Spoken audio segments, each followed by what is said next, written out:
aku pukulin orang di klub. Apa, mau nyari pepper spray kan? Itu barusan aku tes kamu. Naluri kamu langsung dikte kamu tuh. Takut kan sama aku?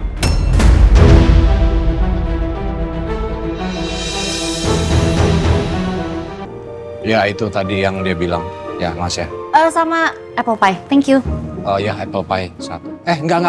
Apple pie enggak. Itu aja tadi yang orderan minuman yang dia bilang tadi ya, Mas ya. Ya, saya coffee black. Black. Oke, berapa? Oke. Pinjem Chrisnya dong. Curis. Chris. Chris, Mas. Curis namanya. Mas, Chris apa Chris? Curis kan? Basic cuma sama ya. Ya udah. Oke, saya bayar pakai Curis ya. Chris. Tuh. Dah. Ya. Mungkin kalau aku bisa cari buku psikologi yang tepat, aku bisa bantu Mas Dito supaya bisa lebih mengendalikan emosinya. Tuh sinyalnya lagi jelek ya. Aku ini deh cari tempat duduk. Iya, aku urusin Curisnya dulu.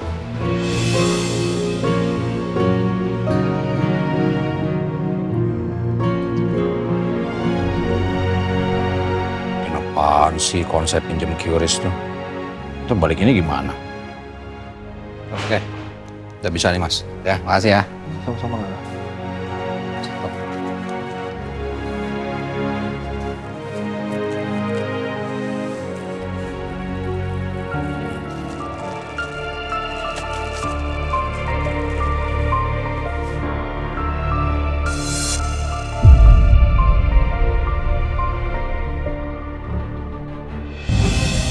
Pemicu emosi atau emotional trigger berasal dari rekaman memori emosi di masa lalu. Jika ada stimulasi yang mirip, maka respon lama akan kembali walaupun situasinya berbeda. Mas Dito selalu emosional setiap mengingat mendiang istrinya.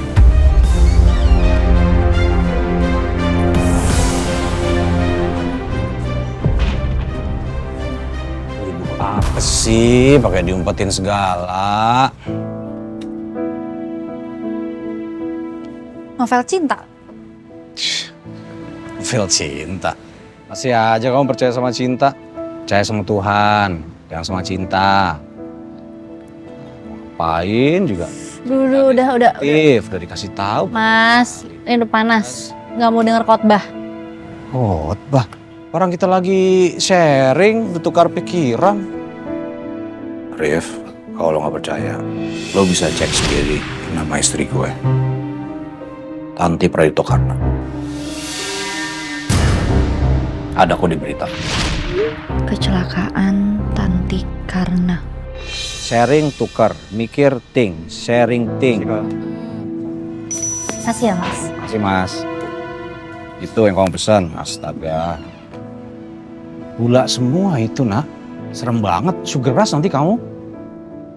Malah tambah cerewet nanti. Kayak ini nih pakai ini. Ada sendoknya, dipakai. Curok banget. Astaga, ngilu aku lihatnya. Mau netes. Ih, kayak jalan sama ponakan. Bisa diatur, mau yang manis-manis. Yang manis mending kayak begini. Coffee black, jelas. Laki.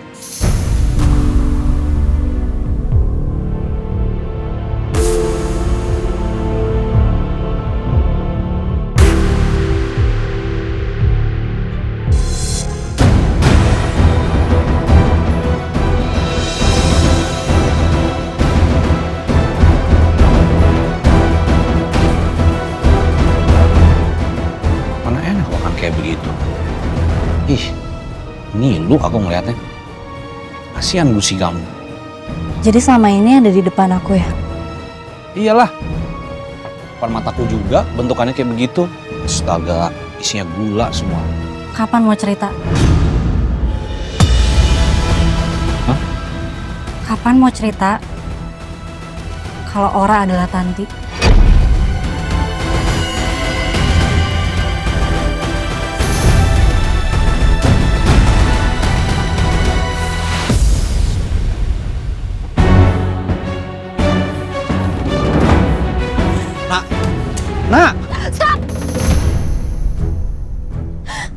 jangan deketin aku lagi.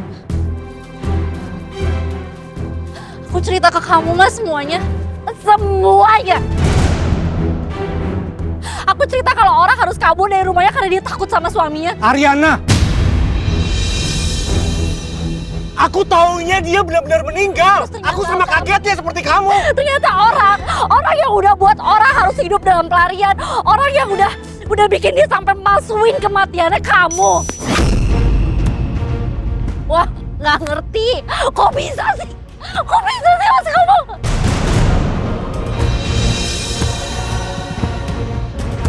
Aku tuh kenal sama kamu. Pertama kali kamu kerja sama papa. Mas Dito yang aku kenal tuh orang yang simpatik. Orang yang loyal, mau pinter. Ya walaupun kadang-kadang kamu ngeselin. Kamu tahu? Gak tahu. Kamu tahu aku berapa kali ngasarin kamu?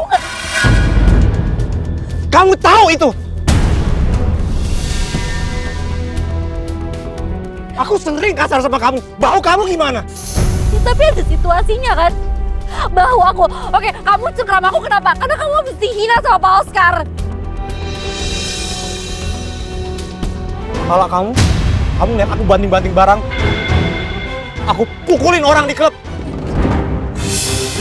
Apa? Mau nyari pepper spray kan? Itu barusan aku tes kamu. Naluri kamu langsung dikte kamu tuh. Takut kan sama aku?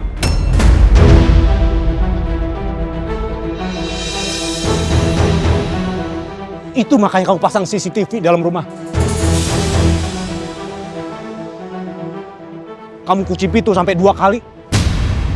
Naluri kamu sendiri.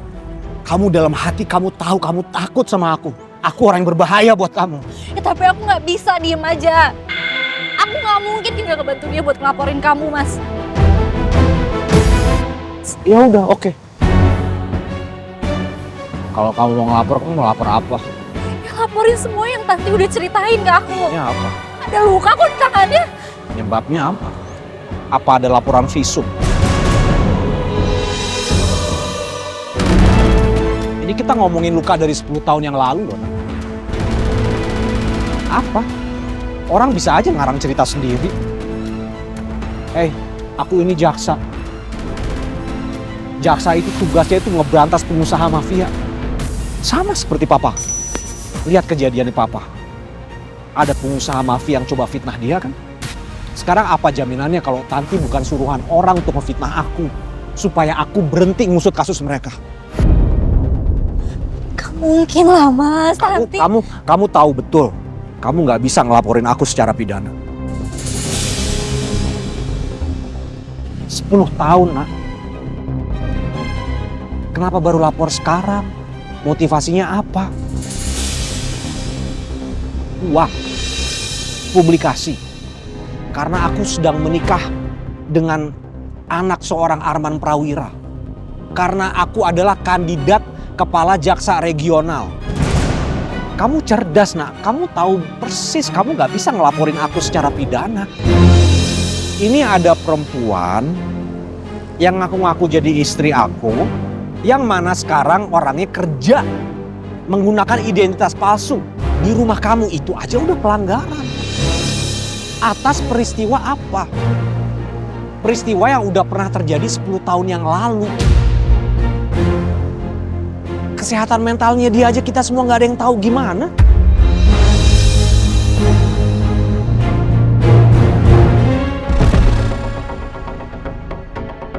Kamu sendiri yang bilang aku orang yang bersih, jujur, punya integritas. Aku udah berjasa ngebebasin papa kamu. Aku udah berjasa ngebantu Ke lewat podcast. Terus apa, Mas? Terus gimana? Nanti harus terima aja hidupnya kayak gini. Harus terima dia sama takdir yang kayak gini, gak bisa diapa-apain. Kalau aku jahat, aku bisa nuntut dia balik. Cuma ada satu orang yang bisa nyeret aku ke pengadilan. Orang itu kamu.